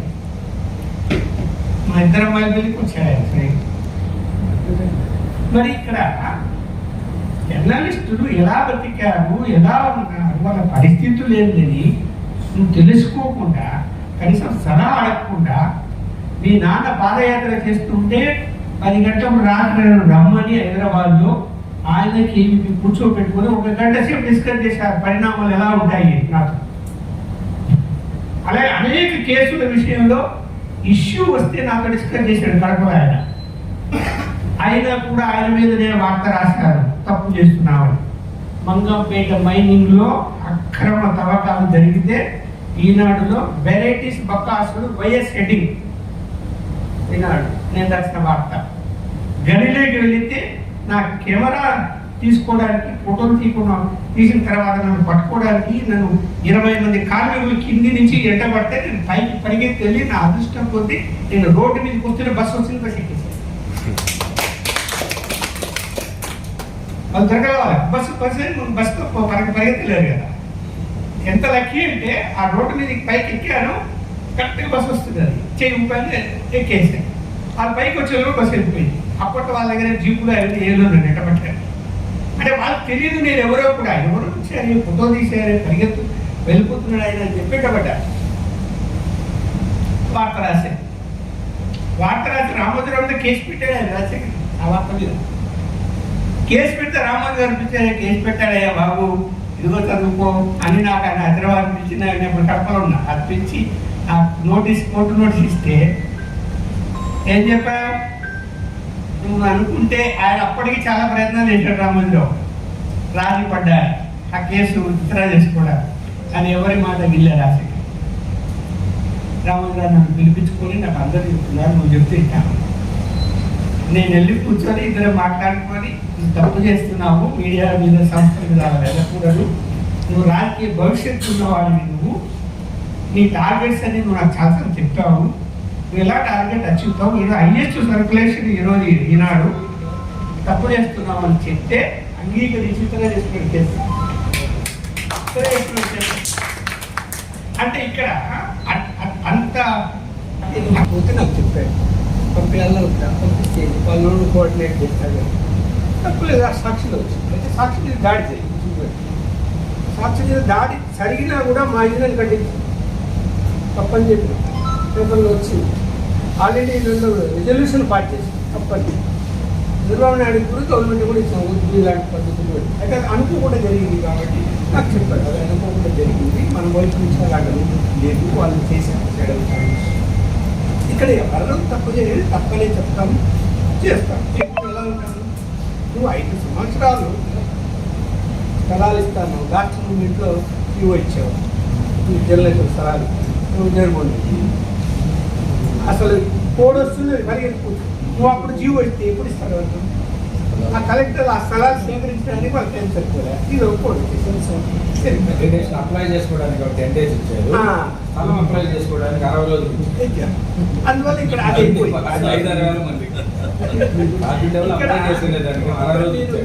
మీరు చెప్పిన దాని ప్రకారం ఏంటంటే ఇందాక చెల్లి పట్టాలు ఇస్తాం మేనిఫెస్టో పెట్టారు. కానీ చంద్రబాబు నాయుడు గారు ఆ మేనిఫెస్టోలో పట్టాలు ఇస్తామని చెప్పినారు కూడా, ఆయన సీఎం కాకముందు అదే ఎన్నికల ప్రచారంలోనూ తర్వాత అయిన తర్వాత కూడా ఇటీవల కూడా ప్రెస్ కాన్ఫరెన్స్ కూడా స్థలాలతో పాటు గృహ నిర్మాణ పథకం చేపడతామని. నేనే చెప్తానంటే స్థలాలు ఇవ్వద్దు, గృహ నిర్మాణ పథకమే చేపట్టాలి, సెంట్రల్ గవర్నమెంట్ సబ్సిడీ కూడా పూర్ పీపుల్ ఉన్నారు. అందువల్ల ఏంటంటే స్కీమే ప్రిపేర్ చేసి ఎలిజిబిలిటీ ప్రిపేర్ చేసి ఆ స్కీమ్ ఇంప్లిమెంట్ చేస్తే. ఇంకోటి రెండో సలహా ఏం చెప్తుంది, రాజశేఖర్ గారు కూడా చెప్తారు, జర్నలిస్ట్ పేరుతో ఇల్లు స్థలాలు ఇస్తే అమ్ముతుంటారు, ఫ్యామిలీ నష్టపోతుంది, జర్నలిస్ట్ భార్య పేరుతో స్థలం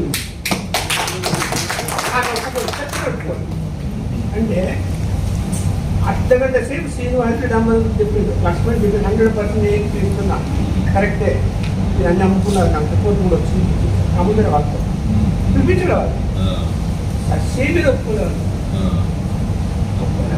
పెద్ద గొడవ చేసి ఢిల్లీకి పోయేసి కాంగ్రెస్ ఇన్ఫ్లుయెన్స్ చేసి డి రాజుతో ఫోన్ చేపించి రాజశేఖర్ చెప్పాడు, పెద్ద ప్రెజర్ పెట్టారే నా మీద, అర్థమైంది కదా.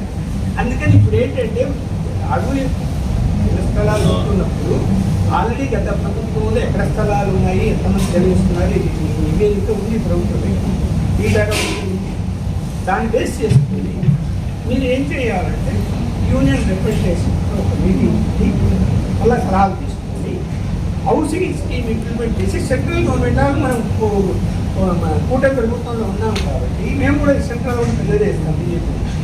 ఖచ్చితంగా హౌసింగ్ స్కీమ్ వస్తే ఒక ఇల్లు అన్నది అద్భుతమైన స్థలాలు ఇచ్చి అమ్ముకుంటారు, నో డౌట్, చదివించాల్సిన పనులు అమ్ముకోండి పోయింది, సద్వినియోగం చేస్తారని ఇది నా సలహా. రెండోది, ఎవరైతే ఆల్రెడీ చనిపోయి ఉన్నారో కరోనాలో వాళ్ళకు లిస్టు రెడీగా ఉంది కాబట్టి ఎలిజిబిలిటీ వల్ల వాళ్ళు చెక్ చేసి మీరు ఇప్పిస్తే మంచిది. మూడోది ఏంటంటే మీ మిషన్ అసలు మీరు ఎంత చేసినా చేయాల్సింది, అలాగే ఎంత చేస్తే అంత మంచి పేరు కూడా వస్తుంది. మిగతా అది కనపడవు గడ్డి ఈ గడ్డి కనపడేది ఇది జనం బయటకు వస్తే కనపడేది. అందువల్ల నేను మా సలహా ఏంటంటే ప్రతి జిల్లాలో మీ యొక్క కార్పొరేషన్ తరఫున ఒక అడ్వైజరీ కమిటీ కలెక్టర్ రాదు, కొంతమంది అధికారులు, అలాగే 3 పార్టీల నాయకులు ఒక్కొక్కరు, అలాగే సమాజంలో ఉన్నటువంటి పెద్ద మనుషులు 9 మంది 10 మంది, అలాగే మాకు జర్నలిస్టు నుంచి ఒక్కరు అందులో ఉంటే మీకు ఫీడ్బ్యాక్ బాగా వస్తుంది. మీరు ఆ విధంగా మిషన్ తరఫున సీఎం గారితో డిస్కస్ చేసి ఒక అడ్వైజరీ కమిటీ, దానికి ఏదైనా వేరే పేరు పెట్టి పెట్టండి, అడ్వైజరీ కమిటీ అన్నా పెట్టేసి మీరు ఒక కమిటీని ప్రతి జిల్లా కమిటీ ఉంటే మీరు ఏంటంటే మానిటరింగ్ చేయడానికి ఇదే కమిటీ ద్వారా. నీకేముంది ఇప్పుడు కమిటీని అపాయింట్ చేసినంత మాత్రాన వాళ్ళు స్వచ్ఛందంగా వాళ్ళు వస్తారు, మీటింగ్లో పాల్గొంటారు, టీయో బిస్కెట్ అయితే పోయినబడితే పంపిస్తారు. వాళ్ళకేమో రెమ్యునరేషన్ ఇవ్వాల్సిన no transport charges, no other remuneration, so ఖర్చు కూడా ఎక్కువ. అందువలన అలా చేయగలిగితే బాగుంటుంది. అందులో జర్నలిస్టులు కూడా ఇన్వాల్వ్ చేయండి. యూనియన్స్లో ప్రతిపాదనలు అడగండి. 3 లాస్ట్ నేను సీఎం అయిన తర్వాత పోయి కలిసి మరి మాటి ఒక యూనియన్ స్టార్ట్ అయ్యి అప్పటికి ఇంకా బలపడలేదు, అప్పటికి ఇంకా మెంబర్స్ తక్కువ, 100 లేదు, రాష్ట్ర వ్యాప్తంగా సెలెక్టెడే ఉన్నారు. నువ్వు కమిటీలో పెట్టాలి, ఒకటే యూనియన్ ఉంది, ఇది డెమోక్రటిక్ సిస్టమ్ కరెక్ట్ కాదంటే ఒప్పనేసి ఏం చేశాడు, ఫైల్ ఉంది అని చెప్పాడు. చంద్రబాబు రెడ్డి గారు చంద్రబాబు పిలిచి లక్ష్మణ్తో కూర్చొని అని ఆలోచించారు. ఆయన అర్థం చేశారు, కమిషన్ చేశారు, చేయడానికి అప్పుడు ఉంది. మంది లేబర్ డిపార్ట్మెంట్ రిజిస్టర్ ఉంది, ఇచ్చాము. మెంబర్స్ తక్కువ ఉండేవాడు ఇచ్చాము. ఇచ్చిన తర్వాత ఏమైంది, ఫైల్ మూవ్మెంట్ ఆకలి యూనియన్ వాళ్ళు తెలుసుకున్నారు. తెలుసుకుని చంద్రబాబు అపాయింట్మెంట్ ఆయన ఆ రోజు ఇవ్వలేదని మరుసటి రోజు ర్యాలీ చేశారు. సెక్రటరీ ర్యాలీ చేస్తే ఆయన 4 రమ్మని నేర్పించారు. పోయి గంట సేపు నా గురించి మాట్లాడారు. ఆయన బీజేపీ, ఆయన ఆర్ఎస్ఎస్, ఆయన ఇట్లాంటి వాడు, ఆయన మా ఒక్కడే ఉండేది యూనియన్, ఎక్కడుంది యూనియన్, మీరు దానికి ఇట్లా మాతో పార్టీకి ఈక్వల్గా కంపెనీలు పెట్టద్దు అని ఆయన అన్నీ వినేసి నేను మినిస్టర్ చెప్తానని ఆలోచిస్తానని పంపించేసి 24 hours అన్ని కంపెనీలలో నన్ను మెంబర్గా పెట్టి జీవోలు 24 hours వరుసగా 3 జీవోలు వచ్చేది. కమిషన్ నుంచి జీవోలు తీసేసుకుంటుంటే నేలకు తీసుకున్నాను. నా దగ్గర కూడా ఉన్నాయి జీవోలు, నేనే ఊహించలే. ఏమన్నాడు, ఎట్లా చేసేవాడితే ఇన్ని రోజుల తర్వాత నీ గురించి గంట సేపు వాళ్ళు మాట్లాడారంటే వాళ్ళకి రేటా నువ్వు రేటా అన్నాడు. నువ్వు రేటా నాకు నువ్వే గ్రేట్ అనిపించింది. అంటే ఏమైంది, మళ్ళా 3 నెలల కల్లా ఐ వెంకట్రావు చైర్మన్గా చేస్తూ ప్లస్ నన్ను మెంబర్గా వేశాను. ఐ వెంకట్రావు కొంచెం ఆయన లెఫ్ట్ ఇచ్చేది, ఆయన 4 నెలలు ఉంటాడు. పని చేసి ఆమెను వేశారు, ఆయన వద్దు అని పోయి చెప్పాడు. ఏం ప్రాబ్లం లేదు, దాని వచ్చేది కూడా చెప్తాను లేదు, మీరు ప్రమాణ చేయండి అని మొత్తం పోలీసు పెట్టాలంటే దిగి ప్రమాణ స్వీకారానికి ఎవరు వచ్చేది చూద్దాము, కిక్ చేసి ఎవడని అంటే ఆయన అంత వెనక సపోర్ట్ ఉండే. అంటే ఆయనకి ఏమనిపించింది అంటే మునోపలించినట్టు ఇక్కడ అదే ఆయన మనసుంది, అదే పద్ధతి. ఆయన నేను బాగా అబ్జర్వ్ చేశాను. నువ్వు ఆయన ఫస్ట్ పార్టీలో చేస్తుంది, ఉప ఎన్నిక జరిగితే రాయచూరు రామోజీరావు 30 లక్షలు లేకుండా రాయచూరు పోతుంది చెప్పాను. మా ఇంటికి మనిషిని పంపించి తీసుకొని వెళ్తాను. అప్పుడు జీపులు కారువే జీపులో ఆయన ఒకటి పక్కన డ్రైవరు, ఆయన వెనక నాతో పడి కూర్చొని ముందు కూర్చుంటారు. డ్రైవర్ పక్కన మేము 2 కూర్చొని పోయినాము అనమాట. 3 సార్లు పోయినాము. రాజశేఖర్ ఒక పోలింగ్ బూత్ లో, అది మహిళా బూత్ లో లోపల మనుషులు పెట్టి రిగ్గింగ్ చేస్తున్నాడు. పేట ఎట్లా పోలింగ్ బూత్ డోర్ ముందు మేము 2 పోయినాం జీపులో. ఆ సందులో ఆడుకుంటే ఎదురు అడేం చేయాలా, 2 దిగినాం. ఏమయ్యా నువ్వు ఆయన చూసిరావు అంటే నేను అక్కడ నేను మామూలుగా నేను అన్ని పోలింగ్ కేంద్రాలు తిరుగుతున్నా అలా కనపడ్డాడు నా ఎక్కువ ఎక్కినా అడప నుంచి వచ్చినామా చెప్పలే ఎక్కారన్నా అంటే మేము వాడు మిస్టర్ చంద్రబాబు ఇంత దూరం వచ్చామన్నాడు. నేను ఇద్దరు మాట్లాడుకుంటాను నా దూరం చిన్న కెమెరా లోపలికి వెళ్ళిపోయాను మాట్లాడుకోండి. ఇద్దరికి ఫోటో తీసా తీసి ఫోటో తీసి లోపలికి వెళ్ళిపోయారు. లోపలికి వెళ్ళిపోతే శుభ్రంగా కూర్చున్నారు మహిళా ముందులో రికింగ్ చేస్తున్నారు. కొడుతున్నాడు ఫోటో తీసి లేచి కూర్చున్నారు. నేను ఇటబడి నేను ఆటో నుంచి తిరిగి ఇట్లా వచ్చా. ఈలో వాడు బయటవాడు ఆయన మనిషి వచ్చి సార్ లక్ష్మీ సార్ ఫోటో తీసి అంటే నేను ఈలోగా ఏం చేసా అది ఇట్లా వెనక నుంచి తిరిగి వచ్చేటప్పుడు నాకు తెలిసి రాజశేఖర్ రెడ్డి తీసుకుంటాడు కెమెరా అని కింద పెట్టి జోలో పెట్టి ఉత్త కెమెరా పట్టుకుని ఇట్లా వచ్చా తీసుకున్నాడు మేడం మీద కేసి ఉన్నాడు నా మీద.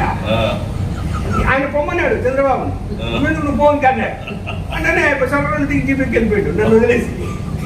నాకు తెలిసి ముందే మాట్లాడుకున్నాం అవన్నీ అయిపోయినాక 11 ఇంట్లో పోయినానికి అడిగిరా అని చెప్పినాడు అది మాట్లాడుకున్నా. సరే వెళ్ళిపోయాడు నాకు తెలుసు కాబట్టి ఆయన పోతే నేను కెమెరా పెట్టుకున్నాను. ఏమంటే కెమెరా పొద్దున ఇంటికి పంపిస్తాను పద్ధతి చూడంటే నీకు తెలియదు ఇవన్నీ సహజమే కదా నేను చేసి పర్లేదు మళ్ళీ ప్రత్యేక చెప్పాలా వద్దని పేపర్ ఇటువైపు సెకండ్ తీసుకునే ఫోటో ఇటువైపు మహిళా పోలీస్ స్టేషన్లో రింకింగ్ రాజశేఖర్ రెడ్డి చంద్రబాబు సాక్షిగా రింకింగ్ చేసి రాజశేఖర్ రెడ్డి చంద్రబాబు కూడా ఇలాంటి పరిస్థితుల్లో ఆయన జగన్మోహన్ రెడ్డి గారు పిలిచి ఏదైనా లక్ష్మణ్ ఏదైనా సమస్యలో ఉన్నాను ఏమన్నా నువ్వు చెప్పగలుగుతావా అంటే ఏదో అలా చెప్పగలుగుతావు కనుక నేను ఎందుకు చెప్తానంటే ఎవరికైనా ఒకసారి అర్థం కాని పరిస్థితుల్లో ఏదైనా విప్పి చెప్పేది ఉంటుంది ఏదైనా సమాచారం ఇట్లాంటి అయితే బాగుంటుంది. చంద్రబాబు నాయుడు గారు మాకు రాత్రి కూడా నాకు ఫోన్ చేసి మాట్లాడలేదు ఏ విషయాలు మాట్లాడితే 2-3 సార్లు లక్ష్మణ్ దీన్ని సహాయపడి ఇది అలాగే ప్రెస్ కౌన్సిల్ నాకు నువ్వు సీఎం అయిపోతుంది సీఎం కాకుండా చాలా సార్లు మాట్లాడాను. మళ్ళీ సాక్షి పేపర్ పెట్టినప్పుడు పేపర్ పెట్టద్దు టీవీ వద్దు మనకి పద్ధతులు మంచిది కాదు అని రాజశేఖర్ నన్ను పిలిచి సీఎంగా ఉంటూ లక్ష్మణ్ వాడి వీడియోలో కెటర్ కావాలని చూస్తున్నాడు నేను చెబితే అర్థం కావలేదు వాడికి నువ్వు నీకు అపాయింట్మెంట్ ఇప్పిస్తా బెంగళూరులో ఉన్నాడు పిలిపిస్తానని నువ్వు బెంగళూరు పోతావు చెప్పు పోయి నువ్వు క్లాస్ వీక్ వద్దు మీడియా అన్నాడు. బెంగళూరు ప్యాలెస్ చూసారైతే మీరు పోలే నువ్వు వెళ్ళి మాట్లాడి దాని వీడియో ఎంటర్ కాకుండా ఆపేసి అన్నాడు. నువ్వు చెప్పు అతనికి అర్థం కాదు నేను చెప్తుంటే అని చెప్పాను. నీ కొడుకు మనస్తత్వం నాకు బాగా తెలుసు నా మాట ఏం నువ్వు అనుకుంటున్నావా అతను వినడు నీకేదో తిరిగినోడు నేను చెప్తే ఎంత చెప్పినా కూడా అతనికి ఎక్కదు. అతను ఒక నిర్ణయం తీసుకుంటే అలా వెళ్ళిపోతాడు. కాబట్టి బాబు నీ కొడుకు దగ్గరికి పోయి చెప్పను నీకు చెప్పను ఎవడో చేసుకోవాలి కానీ అయితే కరెక్ట్ కాదు మీడియా పెట్టుకోవడం ఒక పార్టీగా మీకు మంచిది కాదు అని చెప్పాను. చెప్పిన తర్వాత నాకేం చెప్పడం మనసులా నా మనిషిగా నువ్వు మంచి పోస్టులు అక్కడ పెట్టిస్తే ఉండు అక్కడ ఏం జరుగుతున్నా కూడా నాకు సమాచారం ఇవ్వాలి నువ్వైతే కరెక్ట్గా ఇస్తావు. అబ్బా నీ కొడుకు దగ్గర అస్సలు నేను ముఖమైన అవసరం లేదు నాకు ఆయన అక్కడ పనిచేయడానికి నేను ఖాళీగానే ఉంటాను కానీ ఆయన దగ్గరికి వెళ్ళి మాత్రం నేను పని చేయను అతని మనసు కుదరదు అని చెప్పాను. చూసావు కదా ఆరో ఏం జరిగిందో కుర్చీలో ఎస్ఐని కట్టేసింది అని చెప్పాను. అట్లాంటి మనసు నోటి దగ్గర నేను ఎట్లా పనిచేస్తా అని చెప్పి అలాంటి పరిస్థితుల్లో తను 5 సంవత్సరాలు 234 జీవో ఇస్తాడు అంటే జర్నలిస్ట్ కేసులు పెట్టాను. నేను హైకోర్టులో ఫైల్ చేశాను. ఫైల్ చేస్తే ఏం చేసాడు ఇందాక మా మిత్రులు పటాలు గారు చెప్పినట్టు ఇవాళ జర్నలిస్ట్ యూనియన్లు కూడా ఎలా ఉన్నాయని ఆయనకు అనుకూలమైనటువంటి యూనియన్ వాళ్ళు తెలివిగా ఏం చేసిండు ప్రెస్ కౌన్సిల్ ఆఫీసర్ పిటిషన్ వేసి ఏం చెప్పింది అక్కడ హైకోర్టులో పిటిషన్ వేశాడు లక్ష్మణ్ అక్కడ విచారణ జరుగుతున్నది అంటే ప్రెస్ కౌన్సిల్ ఆఫీసర్ ఏం చేసింది దానిపై అక్కడ ఏం జరుగుతుందో జరిగింది. మళ్ళీ హైకోర్టులో ఏం చెప్పించారు గవర్నమెంట్ ప్లేయర్తో ప్రెస్ కౌన్సిల్ ఆఫ్ ఇండియాలో కంప్లైంట్ వెళ్ళింది అక్కడ విచారణ జరుగుతున్నది సుప్రీంకోర్టు జడ్జి ద్వారా జరుగుతుందంటే వాళ్ళేంటి ఎవరు అంత పెద్ద స్థాయిలో విచారణ జరుగుతుంది, మేము ఎందుకని నా పిటిషన్ పక్కన లాజిక్. ఎవరు సహకరించారు ఆ రోజు అంటే ఆ యూనియన్ వాళ్ళే తెలివిగా సహకరించారు. ఇక్కడ ఏమైంది, తర్వాత ప్రెస్ కౌన్సిల్ ఆఫ్ ఇండియాకు మేము కంప్లైంట్ ఇచ్చాం. ప్రజలు ఎక్కువైపోయి లాస్ట్ గా పక్కన ప్రజలు ఎక్కువైంది. ప్రెస్ కౌన్సిల్ ఆఫ్ ఇండియాలో నేను కూడా ఎక్స్ మెంబర్గా నేను కూడా మళ్ళీ అగైన్ కంప్లైంట్ ఇచ్చాను. విచారణ జరగాల్సిందే. ఇక్కడ ఉన్న సగం మంది నాతో పాటు ఇక్కడ 5 సంవత్సరాలలో తను సీనియర్ జర్నలిస్ట్ నాయక నేను వదిలేవాడిని అనేది లేదు.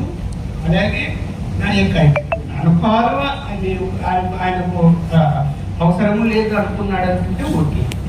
చాలా మంది సీనియర్ జర్నలిస్టులు కూడా అక్కడ మీటింగ్ వాళ్ళు మొత్తుకున్నారు, మాకు కూడా ఇవ్వడం లేదు. అందువల్ల ఏమైపోయింది, నువ్వు కేసులు పెట్టావు, వేధించావు, అన్ని చేశావు, సంక్షేమానికి దగ్గొద్దావు. అదే కదా, నువ్వు ఎన్ని పెట్టినా ఒకవేళ ఏమైనా సంక్షేమాన్ని ఏమైనా చేసావా అంటే ఇంకా వాళ్ళు కరోనాలో చనిపోయారు. 132 మంది చనిపోయినటువంటి జాబితా అన్ని డిపిఆర్ఓల కలెక్టర్ల ఆఫీసు నుంచి సమాచారం పోయి వీళ్ళు చచ్చిపోయి 6,000 ఇవ్వాలి, 5 లక్షల రూపాయలు ఇస్తామని సాక్షాత్తు ముఖ్యమంత్రి కార్యాలయం ప్రకటన విడుదల. అందరి లిస్టు వెళ్ళేది. చనిపోయారు, జిల్లా అధికారులు అందరూ పంపించారు. చనిపోయాడు, ఆ బ్యాక్గ్రౌండ్ ఇది, ఫ్యామిలీ ఇది, అకౌంట్ ఉండదు, ఎవరికి ఒక పైసా ఇవ్వకుండా. అదే సెంట్రల్ గవర్నమెంట్ 5 లక్షలు అనౌన్స్ చేసింది. మా యూనియన్ తరఫున నా రిప్రజెంటేషన్ మీద ఆంధ్రప్రదేశ్లో ఉన్నటువంటి, అంటే అక్కడ కూడా సెంట్రల్ గవర్నమెంట్ అర్హత విషయంలో కొన్ని ప్రాబ్లమ్స్ ఉన్నాయి. ఇక్కడ స్టేట్ గవర్నమెంట్ లిబరల్గా ఇచ్చుకోవచ్చు, కానీ వాళ్ళు కొంచెం టైట్ అంటే ఆల్ ఇండియా వైడ్ వాళ్ళు చూస్తారు. కొన్ని కొంత టైట్గా అక్రెడిటేషన్ ఉండాలా, ఇంత ఎక్స్పీరియన్స్ ఉండాలా, ఫ్యామిలీ బ్యాక్గ్రౌండ్ ఉండాలా, ఈ మెయిన్ పేపర్లో ఉన్న ఆయన శాలరీ ఏంటి అని చూస్తారు.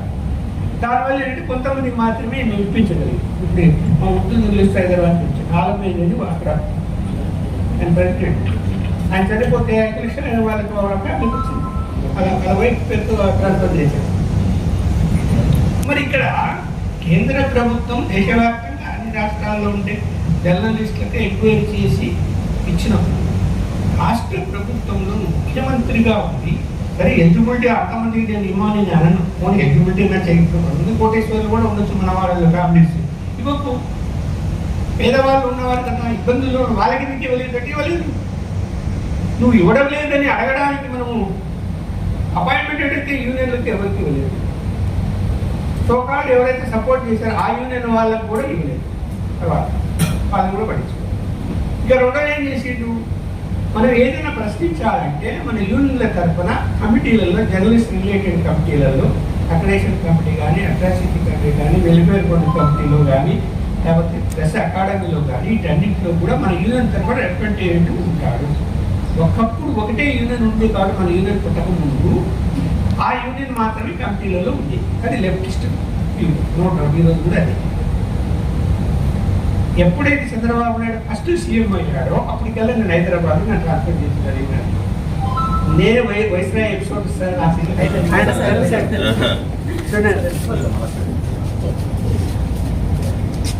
మీకు కూడా మా చేతుల మీద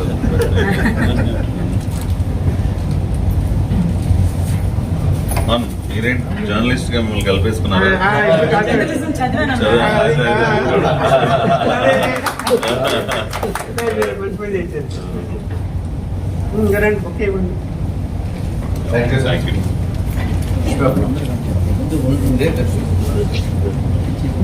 లా చేసి మళ్ళీ జర్నలిజం చేస్తారా?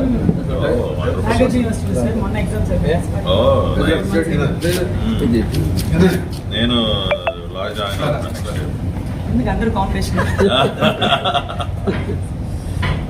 ఇప్పుడు ఎలాగో చాలా మంది నేను లాయర్ అనుకుంటున్నారు. మళ్ళీ నన్ను జైలుకి పంపిద్దామని.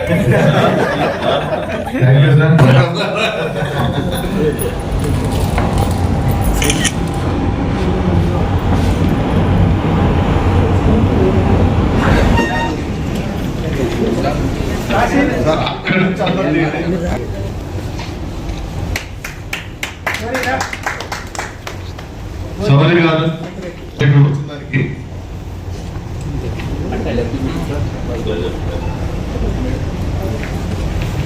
సీనియర్ పోస్ట్ జర్నలిస్ట్ అందరికీ గౌరీ గారు నిలబడి సార్ సార్ నానా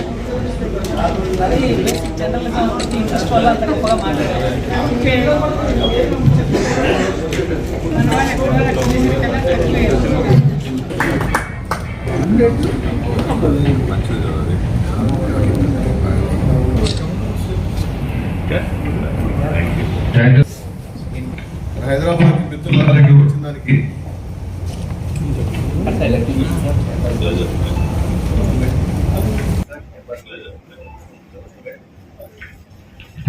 సీనియర్ పోస్ట్ జర్నలిస్ట్ అందరికీ గౌరీ గారు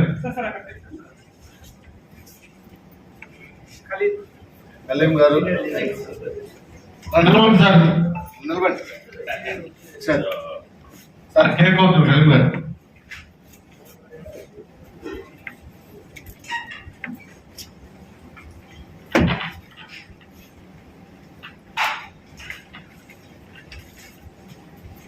thank you sir thank you sir అందరూ కూర్చోండి.